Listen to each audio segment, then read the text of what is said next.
Hi, I'm Derek Parra, Olympic gold and silver medalist from the 2002 Olympics here in Salt Lake City.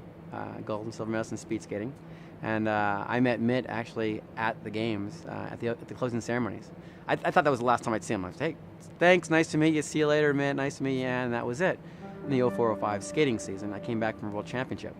Our landlord at that point told us you have 3 days to move out because they sold the place while we were gone. We were gone for 7 weeks and he had sold it, so we had nowhere to go. So we started packing our stuff in boxes and moving it, trying to move out.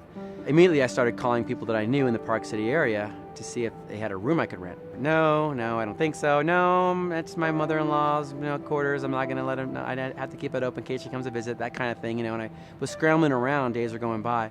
And actually a friend of mine said, hey, why don't you call Mitt and Romney? And so he gave me the number. I call up and, hi, Ann, I talked to Ann, this is Derek. I was wondering if you knew anybody that I could rent a room from. I know you must know people in the area, that kind of thing.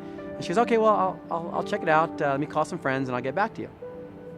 Sure enough, the next day she calls me back and she says, I was talking with Mitt and we thought, why don't you just live at our place? And that's where I really got to know Mitt. They had a family reunion while I was there. Their kids were coming in and out, from time to time, and I kind of just watched the house. I don't talk about this a lot, but what really, I think, tied me to Mitt and his family was during that time, unfortunately, I went through, I believe, the worst emotional experience of my life. I went through divorce. It's a horrible experience, and it was at that time that I was dealing with this that Mitt and Ann and the family came to my side. They were there. At first, they opened their doors to me, their home to me. And then as I was going through this experience, they opened their arms to me and then eventually opened their hearts to me.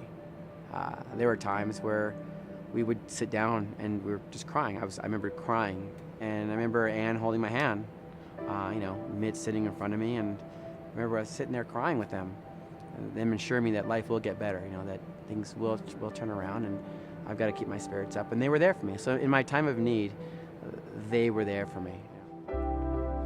To the very core, I believe, Mitt's simply a great man.